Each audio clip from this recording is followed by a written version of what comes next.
Hidden beneath the seas, the walls of a great city are visible. There are those who believe the architects were the vanguards of a society that took root in a new land. Who built it and why are still unknown. Perhaps these ancients knew more of the world than modern men imagine. In any civilization, there are some who take risks, men who reach beyond safe borders.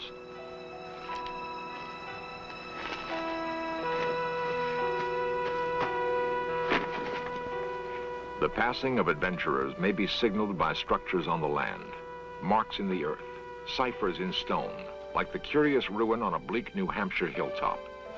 It is called Mystery Hill. Who built it and why? New evidence suggests that North America was colonized long before the birth of Christ. Who were the colonists? How did they come to this wilderness?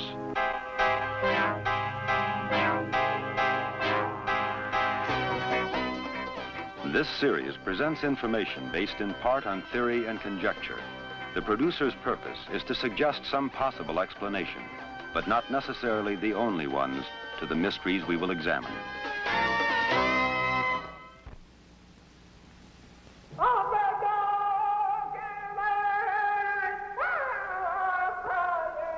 The legends of Native Americans tell of the first men who came into the world. They were brothers to wolves, or sired by the very stars. Men, it was said, were animals, and animals were men. And that is how the Indians saw their own beginnings. Beyond Indian legend, we really know very little of those first men. Time and again, we find marks of their passing.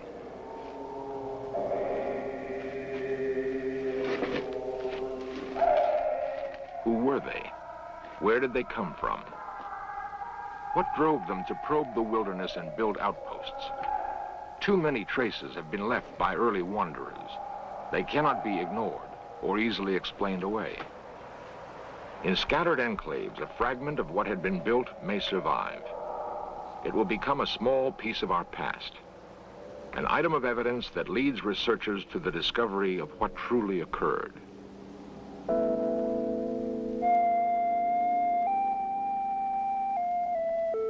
When 17th century Europeans colonized what is now New Hampshire, they found that someone had been there before them.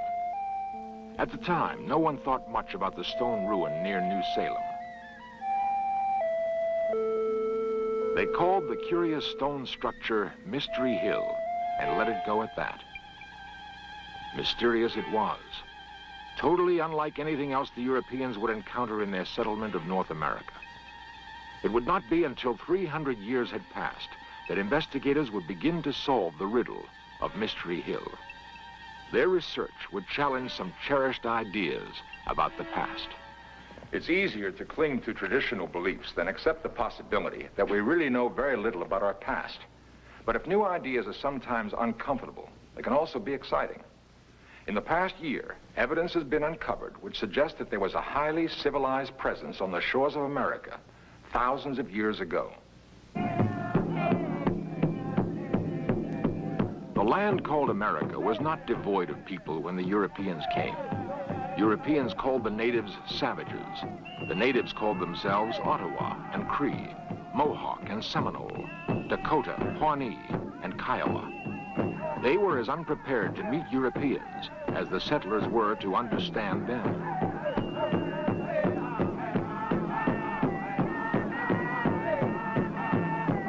Whatever their common origin might have been, the Old and New World peoples had little in common.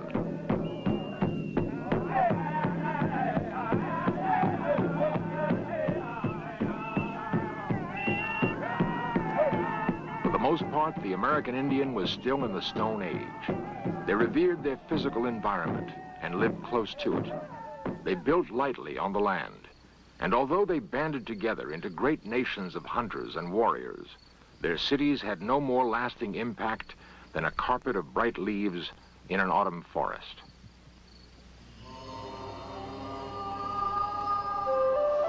Mystery Hill is not in the manner of buffalo hide teepees. It was built to last, Indians of this region did not build in stone. They lacked even the tools to do so. Mystery Hill would have been destroyed years ago if it were not for the efforts of Bostonian Robert Stone. Stone bought up the ruin so that it could be preserved for scientific study and the enjoyment of tourists. Yeah. They would put the ashes in there, in other words. That's what we assume, yeah. Yeah. Was this standing when you came here? Yes. Professor Hans Holzer has come to learn what Stone knows of the site. A noted author and student of antiquity, Holzer will attempt to answer the questions: who passed this way, and why?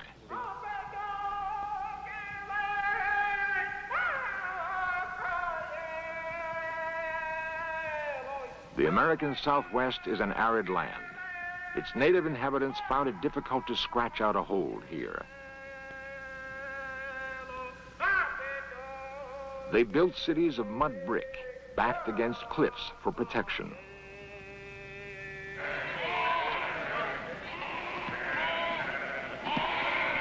Life hasn't changed much for the inheritors of this land.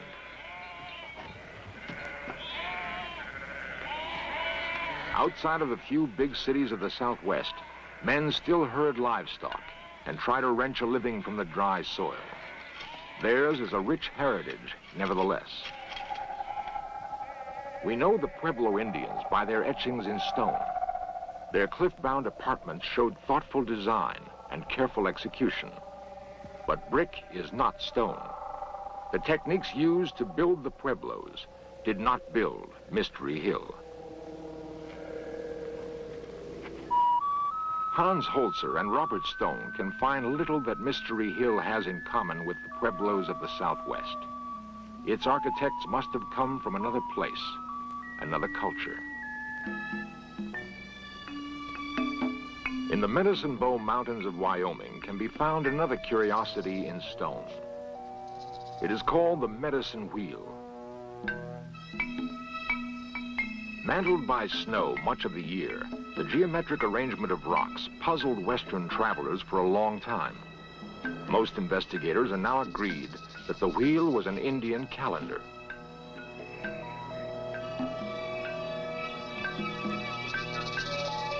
By the placement of stones, its makers could calculate the time remaining before the summer thaw. The very lack of a settlement area breaks the tie to Mystery Hill.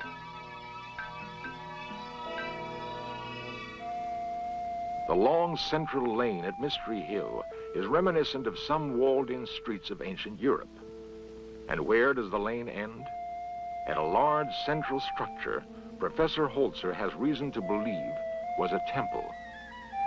Again, a slender thread which may link Mystery Hill to the great cities of ancient Europe.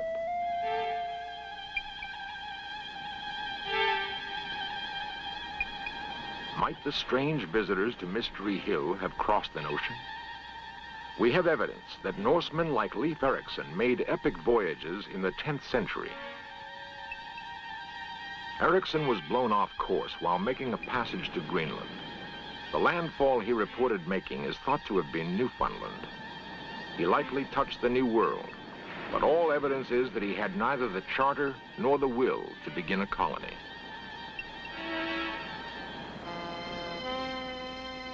"500 years later, the Spaniards and the Portuguese would supplant the Norsemen as explorers of the sea. A leading navigator of the day was Christopher Columbus, who convinced the Spanish throne he could sail west to India.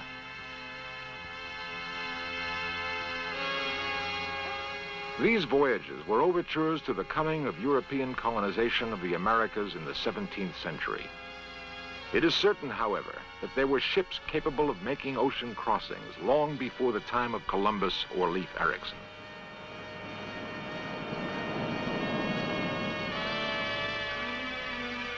Did the strange visitors who built Mystery Hill arrive by ship from the east? And is this curious design on stone the random sign of a newcomer?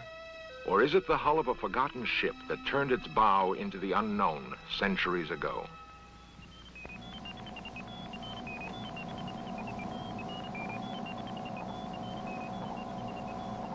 At a laboratory in Cambridge, Massachusetts, scientists burn a bit of charcoal found at Mystery Hill.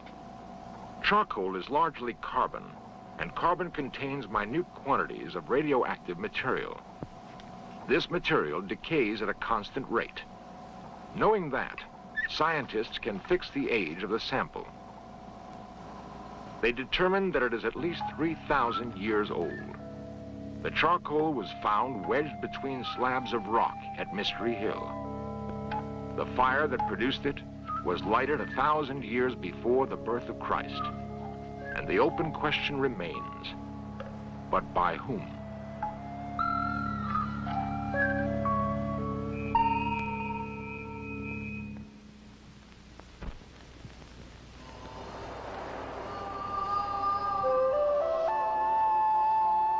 Mystery Hill, New Hampshire could not have been more aptly named. Its origins have puzzled men for centuries. Curator Osborne Stone is sure of one thing, however. The architects of Mystery Hill had an impressive knowledge of astronomy. We're standing in the astronomical center of the site, and if you want a view to the true north, you'll see a large standing monolith out here. It's composed of 5 stones, one missing that dates the site. Over to the east of us, we have a strange stone that's been on the wall for centuries that marks the summer sunrise. Now, if we look around to the southwest, we see the winter sunset stone. That was the first one that was found and kicked off this investigation. Stones that may have helped the strange visitors plot the seasons. They are substantial clues to the identity of the original Mystery Hill architects. The cultivation of expression. On the Salisbury Plain in England broods a more familiar example of the kind of time-keeping function monoliths appear to have had for the ancients. To this day, some who call themselves Druids gather at Stonehenge to mark the longest day of the year. It is believed that long centuries ago, Druids offered up human sacrifice as part of their seasonal rituals. Sacrifice may have been part of the firmament at Mystery Hill also. Viewing position for the sacrificial table that I was telling you about. You were asking me about the oracle tomb. That's right. It comes out from the oracle chamber underneath. Stone points out a polished slab of rock. The grooves might once have run with blood to appease a god whose voice rumbled up from the earth. We used to give the oracle all the time through there, but... It appears that the builders of Mystery Hill imported their gods as well as their science. Some had theorized that Mystery Hill was the work of New Hampshire colonialists. This is when we come to the entrance of the oracle chamber. And I think we have pictures that date back... What Stone calls the sacrificial table and the recently excavated oracle chamber are unlikely relics of English colonialism. The chamber was discovered in the darkened recesses of Mystery Hill.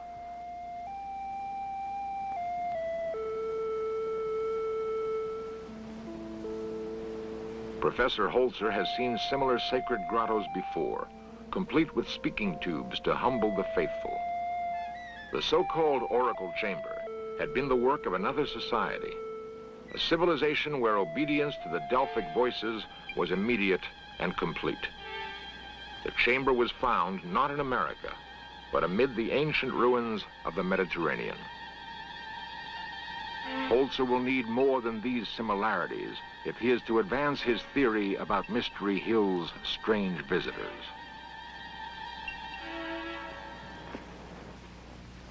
Harvard archaeologist Barry Fell has spent years studying inscriptions and drawings from Mystery Hill and other unexplained ruins in North America. Now, what about some of these inscriptions that have been found? What do they indicate in terms of people's presences in this area? Where are they from? Well, they really tell us that America in ancient times was a melting pot of the races of Europe, just as it is today. Same peoples from all parts of Europe and North Africa, living together, even speaking their own languages side by side, and writing their own inscriptions and their own writing systems. What people came here? Basques from Portugal, Celts from Spain and Portugal, Phoenicians from Carthage and probably from Phoenicia itself in Syria, and ancient Egyptian traders too. Why do you think these people came here? Probably initially by accident. Fishermen, you know, the Portuguese people are wonderful deep-sea fishermen, and inevitably a fisherman is going to be blown away from land in a storm. A fisherman knows how to look after himself when he's blown out to sea, and in modern times, very long voyages have been performed that way. So initially accidentally, later deliberately. Portugal's dorymen still ply the Atlantic in the kind of small but sturdy craft they've apparently used for centuries. That the ancestors of these fishermen were skilled sailors, few could dispute. Holzer doubts that a fisherman blown off course would attempt to build a city. He and Fell pursue another line. In other words, there's no doubt in your mind that ancient people from the Mediterranean area came and settled in New England, among other places. No doubt at all. They probably settled all that part of North America that could be reached by ship. That is to say, the whole Mississippi Valley and the branches of the Mississippi. The Mediterranean. At one time, Knossos was her capital, a jewel-like city on the island of Crete. All that's left now are the weather-worn ruins of graceful temples, courtyards, and apartments.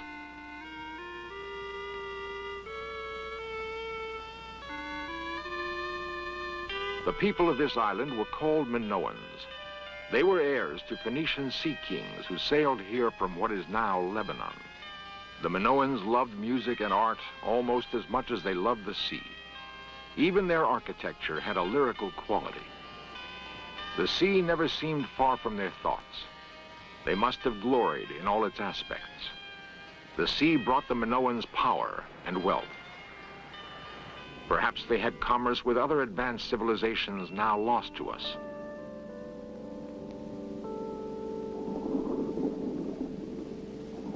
History records that there were catastrophic earthquakes in the Mediterranean basin around 1600 BC. Knossos was by then Queen City of the Mediterranean. She may have been a haven for the refugees of doomed civilizations. If so, the influx of new citizens must have created pressure for expansion. The Minoans already had colonies on the north coast of Africa, and recent evidence discovered underwater in the Caribbean suggests that they had traveled to the Americas. It is nevertheless a radical theory that sailors from a Bronze Age culture could have dispatched the first strange visitors to the New World. Professor Fell, how do your colleagues at Harvard feel about these amazing discoveries you've made? Very mixed feelings. My closest colleagues, who of course support my work and assist me in it, have very positive feelings, and some other colleagues, more particularly concerned with traditional aspects of archaeology, so far have not supported my opinions. Well, how did the ancient Phoenicians get here? They had ships, Dr. Holzer, better than those available to Columbus. Here is a carving of the hull of one of them that we found at Mount Hope, Rhode Island. We have one other carving from another part of North America. And then the fact that they made the voyages is sufficiently plain from the inscriptions that they left en route. The inscriptions Professor Fell refers to are found in abundance at Mystery Hill, if one knows what to look for.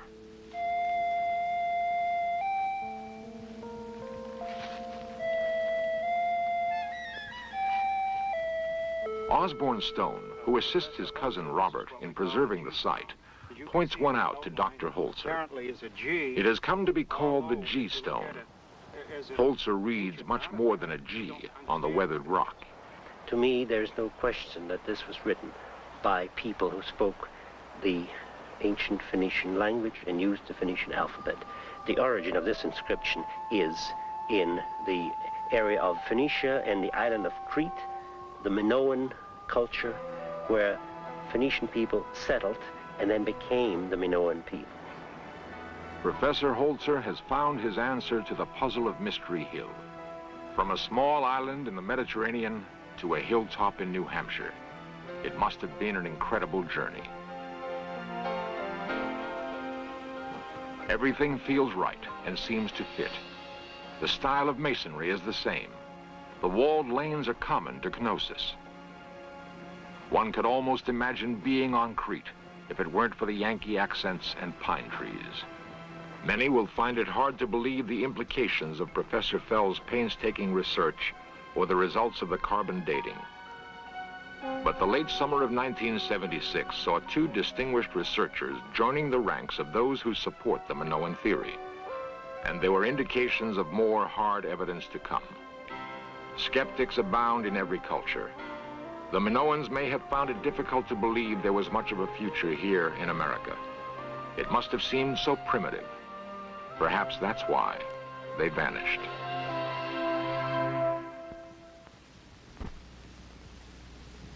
The same curiosity which may someday take us to the stars has apparently propelled mankind throughout its long centuries of wanderings on this planet.